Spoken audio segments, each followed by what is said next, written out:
Good evening, everyone. I'm Brad Noble, and I'm coming to you to talk about my research paper for Liberty University's History 512 American Revolution class. For my research paper, I chose to look at the role that religion played in the founding of the United States of America.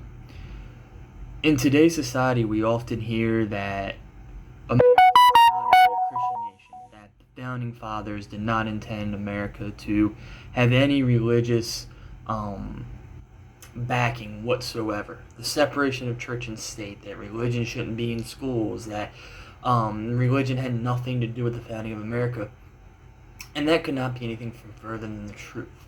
All one has to do is look at the very beginning of the American Revolution, even before the American Revolution, back to the Great Awakening, to see the role that religion played from the very beginning all the way up through the end, through the writing of the Declaration of Independence, through the writing of the Constitution, through the amendments to the Constitution, to see the role that religion played.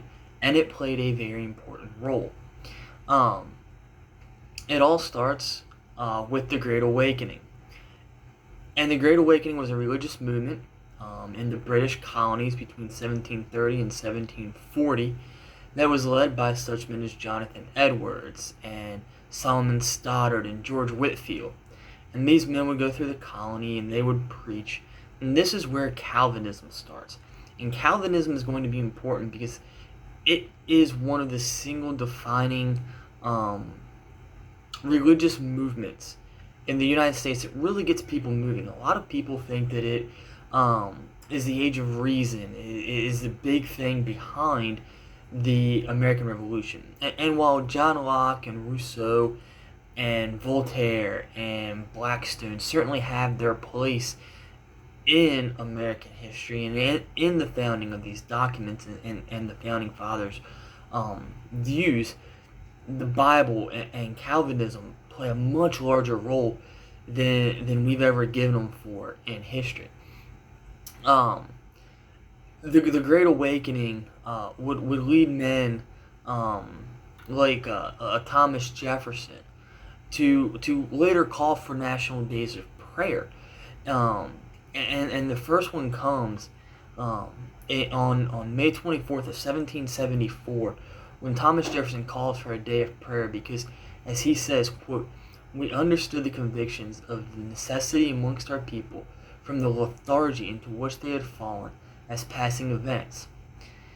And he goes on to say, "With the help thereof of Rushworth, whom the rumage over the revolutionary precedents and forms of Puritanism of that day preserved by him, we cooked up resolutions somewhat modernizing their plans for the appointment of the first day of June, on which the Port Bill was to commence, for a day of fasting, humiliation, and prayer, to implore heaven, inspire us with a firmness in support of our rights." This is Thomas Jefferson, someone that people today view as a deist, view as someone who is famous for his separation of church and state, and yet here is a man calling for a day of fasting, humiliation, and prayer. Well, how could that be unless unless historians, not we, but historians, have it wrong? And in reality, the United States is, in fact, or should be, in fact, a nation founded on religious principles that today has fallen away from it. And it's not just Thomas Jefferson. We can look at men like George Washington at Valley Forge and the famous painting commissioned um,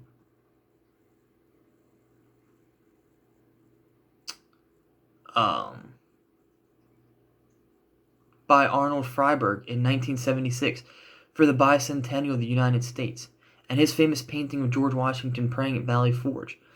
We know these founding fathers were religious.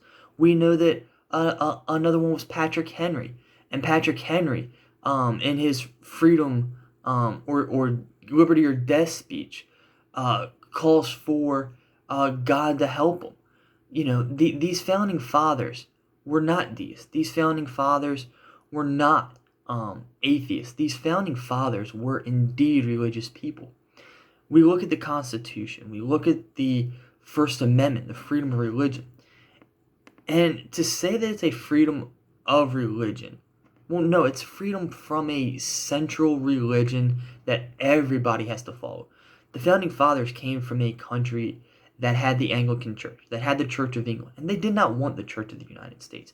That is the idea behind separation of church and state. It is not the idea that there is no religion, that government can't be in religion at all. And I think that is one thing that I really hope this paper, when read, helps people to realize and to understand what it means to really be in America. That America is not this nation founded on reason and deism, but America is really founded on religion, religious principles, morality, and it's all things we've fallen away from. And how long is it before, like the founding fathers said, we are the Hebrew people who were conquered by the Babylonians?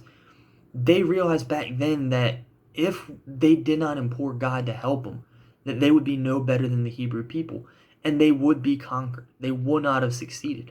Well, how long is it before we fail as a United States?